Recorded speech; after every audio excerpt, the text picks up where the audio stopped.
Hey everybody, Art Wood, your favorite mortgage guy on the planet. If you didn't know, just ask me. I will tell you. Well, I'm back from the beach and tried to record this video several times at the beach and it never worked. But I wanted to give you a quick update on interest rates in the market real quick, just so you know what's going on.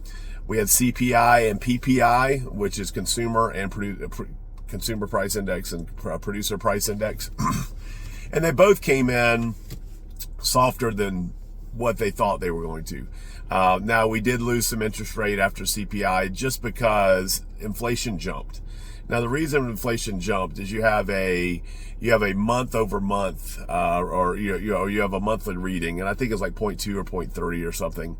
And then they take the last 11 months before that. So you have 12 months, you add them up, and that's what your inflation for the year over year is.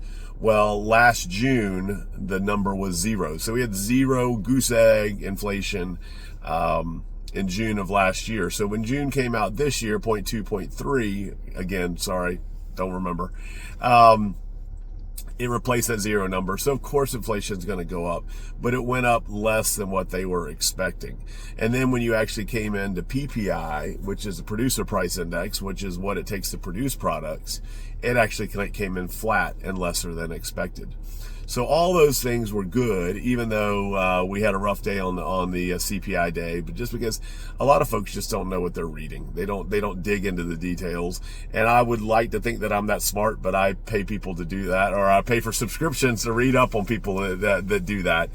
But the good news is inflation's not running away. Now, there is a guy named Christopher Waller and Kevin Warsh that are both more dovish, that are looking to potentially be the next Fed chairs.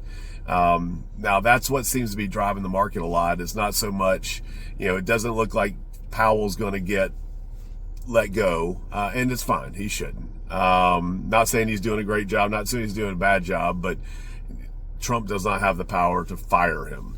So that's fine. But then the news becomes who follows Powell. And Christopher Waller actually had a great interview last week, and he actually made a big push to try to get this interest rate cut in July. Now it's got less than a 5% chance next week of going through, but he had some great things. He said, number one, if tariffs hit, they're not going to be a continuing inflation thing. It's a one-time hit. No big deal.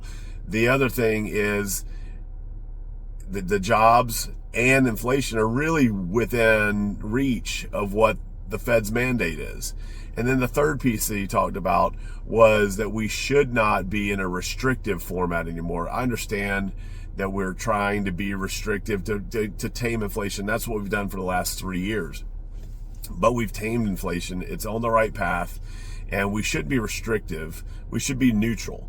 Now, neutral is about probably a point and a half lower than where we are, which that would do wonderful things for GDP, for our nation's debt, everything else, because we're spilling it like $1 trillion a year just on interest on these bonds. So a lot of interesting things going on. I don't think we'll get that Fed rate cut next week. We kind of have not much happening this week either. But September, I think, is about up to 50-50. So we'll see. But again, the real story is who's going to replace Powell. Are they going to be dovish, which is more accommodative, or nobody they're really talking to is restrictive? So we may have to wait another 10 months, but we shall see. But anyway, that's where rates are. Rates haven't done a whole heck of a lot. They're still sitting in the high 6s. And if you need to refi or buy, call me. I'll turn your mortgage into a work of art. Take care.